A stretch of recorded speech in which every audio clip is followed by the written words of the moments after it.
When gallery owner Winston Houseman dismissed Ava Brooks's work, he had no idea that the paintings he brushed aside would soon earn millions and shatter his reputation. Her response would have shocked even the most discerning. But let's start from the beginning. Ava Brooks clutched the thick portfolio of her paintings, feeling a slight tremor of excitement and anticipation. She walked through the corridors of Winston Houseman's gallery, her heart beating faster with each step.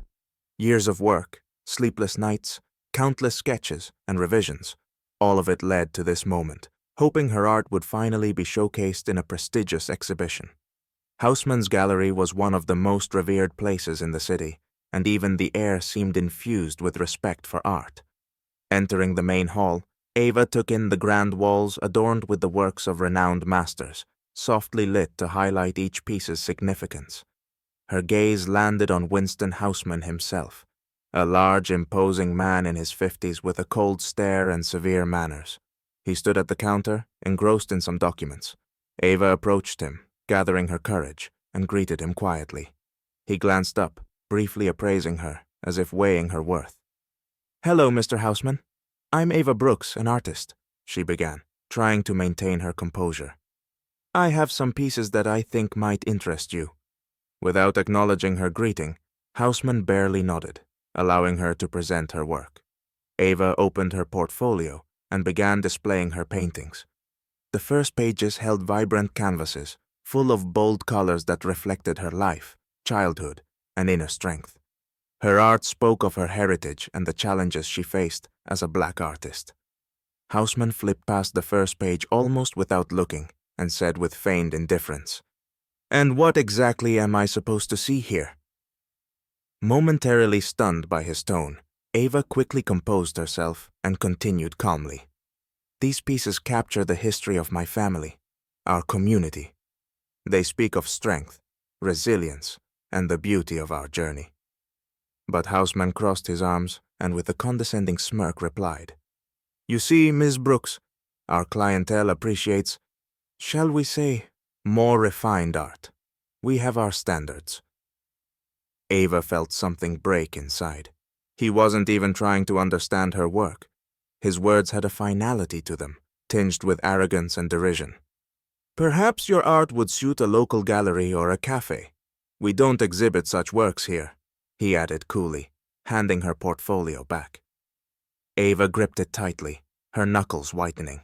She couldn't believe her art, so full of meaning and depth, was dismissed so easily.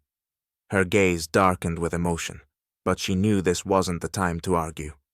"Thank you for your time, Mr. Houseman," she said, carefully masking her feelings, and left the gallery, feeling hollow. Outside, she took a deep breath of cool air, trying to calm the anger and hurt. She had dreamed of recognition, yet instead she was rejected without a chance to explain her vision.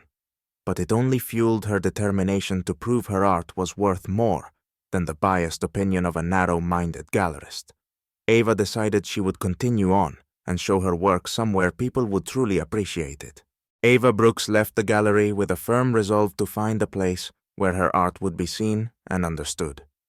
The next day, she went to a small independent gallery in another part of town, known for supporting emerging artists. Unlike Houseman's gallery, the walls here were covered with fresh, provocative works, and the atmosphere was far from luxurious, but charged with creative energy. The gallery's owner, Sarah Kim, a spirited woman in her 30s, was immediately intrigued by Ava's pieces. Sarah examined each painting with care, absorbing their meaning and symbolism. She saw not only vibrant colors and daring forms, but also the profound story conveyed through Ava's art. "These pieces are incredible," she said, looking at Ava with admiration. "I feel the power and an incredible energy in them. We absolutely must do an exhibition. People need to see this work." Without hesitation, Sarah agreed to host the exhibition, and within a week, Ava's paintings graced the walls of the cozy gallery. Before the opening, Ava and Sarah sent out invitations to all contemporary art enthusiasts, and the public began gathering long before the event. The room buzzed with curiosity and anticipation as people discussed the vibrant canvases and tried to unravel the stories they held. When the exhibition opened, the room filled with visitors, many of whom were deeply moved by the powerful imagery and rich colors. Conversations turned into lively discussions, and even a few typically reserved critics approached Ava, expressing their respect for the boldness and honesty in her work. With each passing hour, it became clear that people were captivated, and her art left no one indifferent.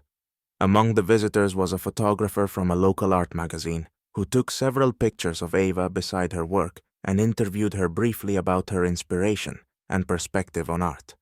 The next day, photos from the exhibition and a brief article about Ava appeared on the front page of the culture section, and more people began to recognize her name. Within days, Ava received messages from art curators, critics, and even collectors. Her social media accounts overflowed with messages of support and enthusiastic comments. Inspired by her work, people shared images of her paintings, adding their interpretations and reflections. Each new post about her exhibition only increased the flow of people eager to see her work firsthand. Sarah's gallery, accustomed to modest attendance, struggled to keep up with the influx of visitors. Ava felt that her art had finally found its place. Her work spoke to audiences, touching them on a profound level. Despite her success, Ava remembered her experience in Haussmann's gallery, his cold stare and patronizing words. Her success was no accident, and she knew. Now she had a voice to tell her story. Months after her exhibition in Sarah Kim's gallery, Ava's work had become a sensation in the art world. Influential collectors began vying for the chance to acquire her paintings, and each new piece sold instantly. In a short time, she went from being an unknown artist to one of the most talked about figures on the art scene. At a Sotheby's auction, her painting depicting a dramatic childhood scene sold for several $1 million, cementing her status as a rising star. News of Ava's artwork's skyrocketing value spread quickly. Major publications wrote about her story, she received invitations for television interviews, and her work garnered hundreds of thousands of likes on social media. She became a symbol of success and determination. The irony was that many now wanted her paintings in their collections, even those who had once shown no interest. One day, her phone rang with a call from a manager at one of the city's largest galleries, relaying an invitation from Winston Haussmann, who was now well aware of her work's value. Haussmann, it turned out, was interested in showcasing Ava's paintings and wanted to discuss an exhibition at his gallery. His voice carried a professional friendliness, but Ava remembered their first encounter all too well to miss the irony of the moment. After a moment's hesitation, she replied, "Please tell Mr. Haussmann that I appreciate his interest, but prefer to work with those who recognize the value in my work from the start." Days later, Ava received another message from Haussmann, this time personally. He didn't hide his unease, trying to convince her of his respect for her work, emphasizing that he appreciated her talent all along, but simply hadn't understood her potential. But his apology felt strained, and Ava instantly sensed it was a mere attempt to avoid scandal, as Haussmann's reputation now hung by a thread. The situation brought Ava both sadness and satisfaction. She remembered how he had dismissed her work without giving her even the slightest chance to explain its meaning. Now she saw him scrambling to make amends for his benefit, but her success already spoke for itself. After Ava declined to exhibit at Haussmann's gallery, her career continued to soar. Success followed success. Her paintings graced the covers of prestigious art magazines. She received an invitation to a major exhibition in London, where her work received rapturous applause. Collectors, museums, and galleries sought her pieces, and her name became synonymous with triumph in the art world. Inspired by the support and recognition, Ava began using her popularity to support other emerging artists. She organized workshops, lectures, open exhibitions, and backed projects aimed at spotlighting young talents from diverse cultural and ethnic backgrounds. Her mission became to create a space where everyone's voice could be heard, regardless of their background or skin color. Meanwhile, things only worsened for Haussmann. Ava's refusal to work with him sparked a media uproar. Major publications ran articles on bias against black and young artists, and other incidents surfaced where Haussmann had dismissed talented creators simply because they didn't fit his narrow vision of the ideal artist. Once considered a prestigious destination, Hausmann's gallery rapidly lost its reputation.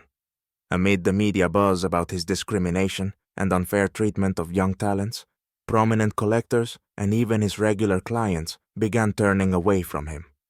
One after another, major partners broke contracts, and several artists publicly stated they wouldn't work with his gallery. Social media discussions emerged under the hashtag #JusticeForAva, symbolizing the fight for equality and fair representation in the art community. People recalled how he had once dismissed her paintings, disregarding them as something insignificant. Now, his name became associated with arrogance and elitism, and his gallery emptied day by day.